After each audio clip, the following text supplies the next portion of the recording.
Hello বন্ধুরা, Soumen academy চ্যানেলে তোমাদের সবাইকে স্বাগত। আজকের ভিডিওতে আমি আলোচনা করব জিওমেট্রি সম্পর্কে। তো জিওমেট্রি সম্পর্কে যে ভিডিওগুলো শুরু হয়েছে তার আজকে পার্ট নাম্বার 4।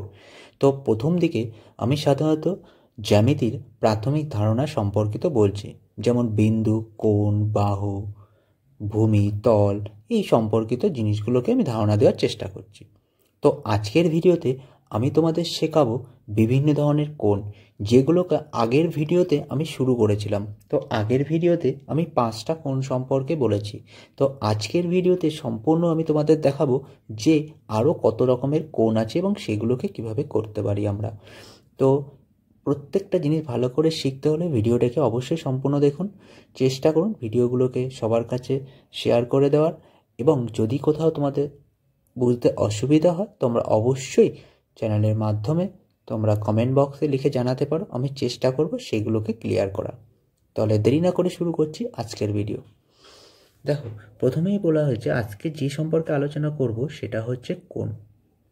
তো আগের দিন আমরা আলোচনা করেছিলাম সূক্ষ্মকোণ, সমকোণ, স্থূলকোণ, সরল কোণ আর প্রবৃদ্ধ কোণ সম্পর্কে। 5টা কোণ সম্পর্কে আলোচনা করেছিলাম। তো আজকে বাকি আরও কোণ সম্পর্কে আমরা আলোচনা করব। তো আজকে প্রথমে যে কোণ সম্পর্কে যেগুলো নাম হচ্ছে সেটা হচ্ছে সন্নিহিত কোণ, অর্থাৎ 6 নাম্বার। তো যারা আগের ভিডিওটা দেখোনি তাদের বলবো অবশ্যই আগের ভিডিওটা দেখে নিও, যাতে সহজেই তোমরা জিনিসগুলোকে বুঝতে পারো।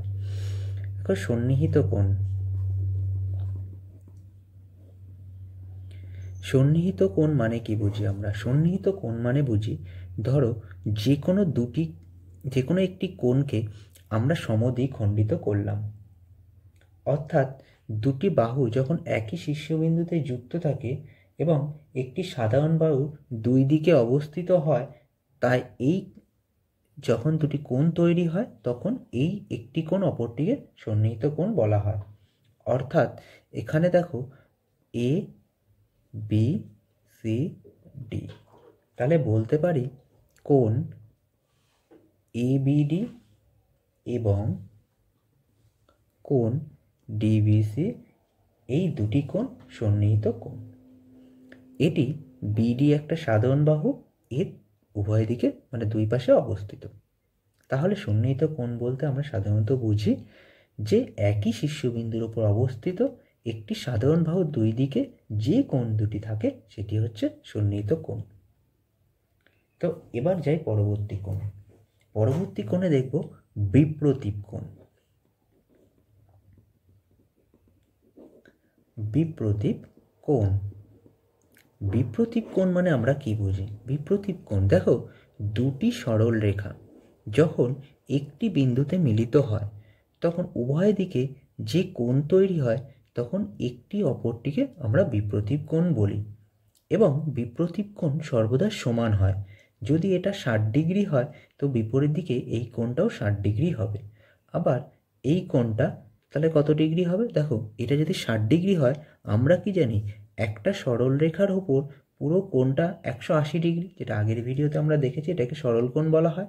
তাহলে এই সরল রেখার উপরে এই যে টোটাল কোণটা 180 ডিগ্রি, তাহলে টোটাল 180 ডিগ্রির মধ্যে 60 ডিগ্রি চলে গেলে এই কোণটা পড়ে থাকে হচ্ছে 120 ডিগ্রি।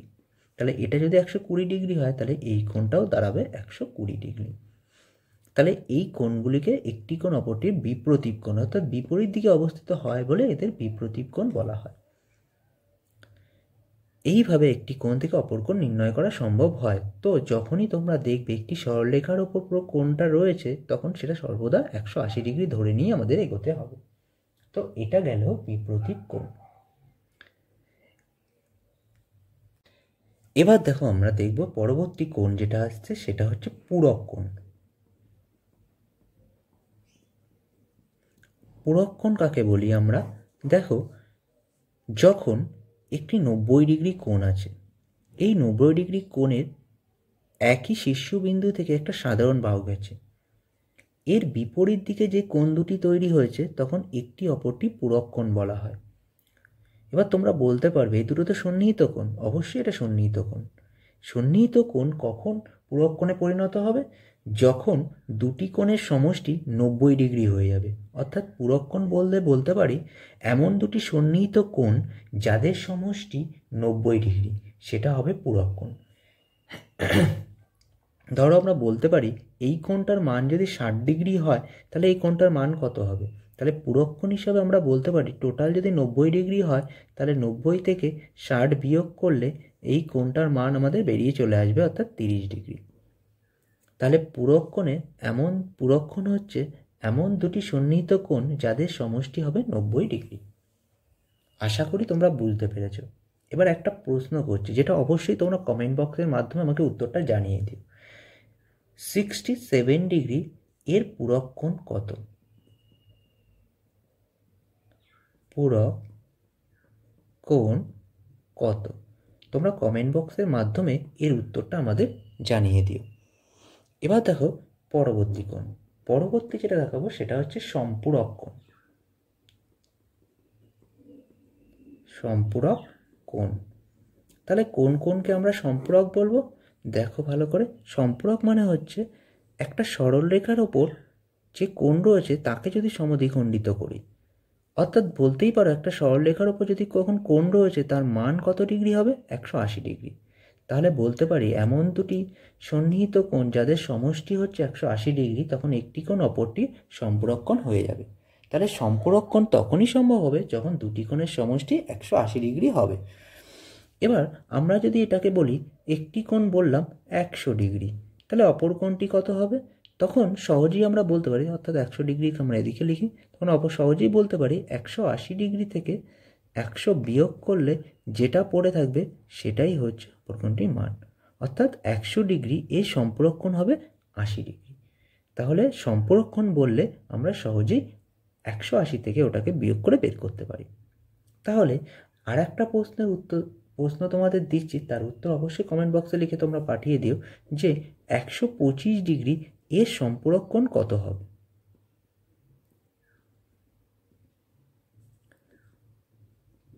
কোণ কত? অবশ্যই প্রশ্নগুলির উত্তর তোমরা পাঠিয়ে দিও কমেন্ট বক্সের মাধ্যমে, আমি সেখানেই তোমাদের প্রশ্নের সঠিক উত্তরটা বলে দিতে পারবো। এবার দেখো পরবর্তী কোণ। দেখো পরবর্তী যে কোণটাকে তোমাদের দেখাবো সেটা হচ্ছে সম্পূর্ণ কোণ। আচ্ছা, আমরা সম্পূর্ণ কোণ কাকে বলি? সম্পূর্ণ কোণ মানে হচ্ছে একটা বিন্দুকে আমরা সম্পূর্ণ কোণ বলতে পারি, অর্থাৎ যে কোণের মান 360 ডিগ্রি। তো আমরা 90 ডিগ্রি কোণ দেখেছি, তারপরে 180 ডিগ্রি কোণ দেখেছি, তারপরে 60 ডিগ্রি কোণ কীভাবে হয় আমরা জানি, সেটা হচ্ছে তোমরা সূক্ষ্মকোণের মধ্যেই পড়ে। কিন্তু 360 ডিগ্রি কোণ আমরা কী করে করব? এটাকে বলা হয় সম্পূর্ণ কোণ। সম্পূর্ণ কোণ। এই সম্পূর্ণ কোণ মানেই হচ্ছে একটা বিন্দু। যদি তোমাদের বলা হয় সম্পূর্ণ কোণ কিভাবে দেখাবো, তাহলে একটা বিন্দু এঁকে দিলে সম্পূর্ণ কোণ হয়ে যাবে, অর্থাৎ 360 ডিগ্রি। তো আমরা যদি বৃত্ত আঁকি, বৃত্তের যে কেন্দ্র থাকে ওটাই হচ্ছে এ 360 ডিগ্রি হয়ে যাবে। তো আশা করি তোমরা বুঝতে পেরেছো সম্পূর্ণ কোণটা কিভাবে আমরা করতে পারি। এবার দেখো পরবর্তী কোণ। পরবর্তী যে কোণ সম্পর্কে করব তার জন্য একটা ছবি তোমাদের সামনে এঁকে নিচ্ছি যাতে তোমাদের বুঝতে সুবিধা হয়। দেখো দুটি সমান্তরাল সরলরেখা, এই দুটি সমান্তরাল সরলরেখাকে একটি সাধারণ রেখা ছেদ করেছে। যে ছেদ বিন্দু তৈরি হচ্ছে এটাকে বলা হয় ছেদক বা ভেদক বলা হচ্ছে এটাকে। এই যে সরলরেখাটাকে একে বলা হয় ছেদক বা ভেদক, আর এটা হচ্ছে তার ছেদ বিন্দু। তাহলে দুটি সমান্তরাল সরলরেখাকে যে রেখা ভেদ করে আসছে তাকে বলা হয় ছেদক বা ভেদক। এবার দেখো যখন দুটি সমান্তরাল সরলরেখাকে একটি সরলরেখা ছেদ করেছে তখন অনেকগুলো কোণ তৈরি হয়ে যাচ্ছে। এই একটা কোণ তৈরি হচ্ছে, এই একটা কোণ, আবার এই একটা কোণ, এই একটা কোণ, আবার এই কোণটা আছে, এই কোণটা আছে, এটাও আছে, এটাও আছে।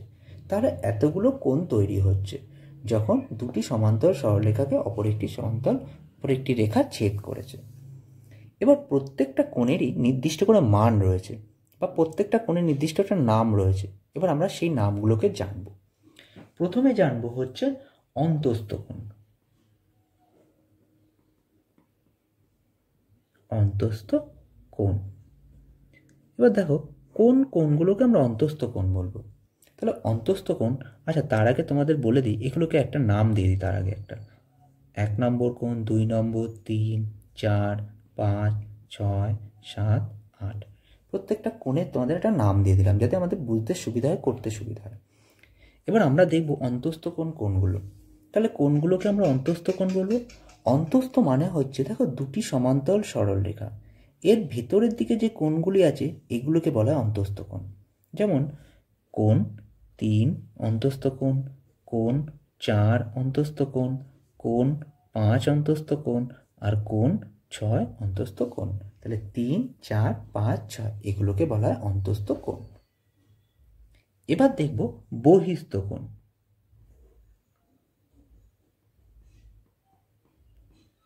বহিস্থ কোণ, তাহলে কোন কোণগুলোকে আমরা বহিস্থ কোণ বলবো। বহিস্থ মানে হচ্ছে বাইরের দিকে। দেখো দুটি সমান্তরাল সরল রেখার বাইরের দিকে যে কোণগুলো থাকবে এগুলো হচ্ছে বহিস্থ হয়ে যায়, তাহলে এইগুলোকে বলা হয় বহিস্থ কোণ। তাহলে কোনগুলো বহিস্থ কোণ দেখো, কোণ 1 হচ্ছে বহিস্থ কোণ, কোণ 2 হচ্ছে বহিস্থ কোণ, কোণ 7 হচ্ছে বহিস্থ কোণ, কোণ 8 হচ্ছে বহিস্থ কোণ। এই কোণগুলোকে বলা হচ্ছে বহিস্থ কোণ। তাহলে অন্তস্থ কোণ কোণগুলোকে বলা হয়, বহিস্থ কোণ কোণগুলোকে বলা হয়। আশা করি তোমরা বুঝতে পেরেছো।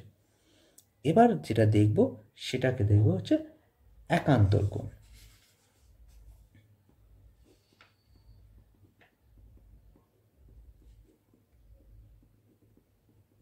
একান্তর কোণ, এবার একান্তর কোণ কোনগুলোকে বলবো। দেখো এই যে দুটি সমান্তরাল সরল রেখা তারকে আরেকটা রেখা ছেদ করেছে, একে বলা হয় ছেদক বা বেধক। এই যখন দুটি সমান্তরাল সরল রেখাকে যে রেখাটি ছেদ করেছে, এই ছেদ রেখার উভয় দিকে, রেখাটার উভয় দিকে যে কোণ তৈরি হচ্ছে সেটা হচ্ছে একান্তর কোণ। অর্থাৎ এখানে দেখো কোণ 4 আর কোণ 5 এরা হচ্ছে পরস্পর একান্তর কোণ, অর্থাৎ এদের মান সর্বদা সমান হবে। অর্থাৎ কোণ 4 সমান সমান কোণ 5, এটি একটি অপরটি একান্তর কোণ। আবার বলতে পারি কোণ 3 সমান সমান কোণ 6, এটা হতে পারে একান্তর কোণ।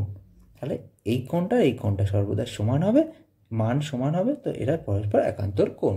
আবার এই কোণটা সর্বদা সমান হবে মান, এরা হচ্ছে একান্তর কোণ। এবার দেখব অনুরূপ কোণ কোনগুলো।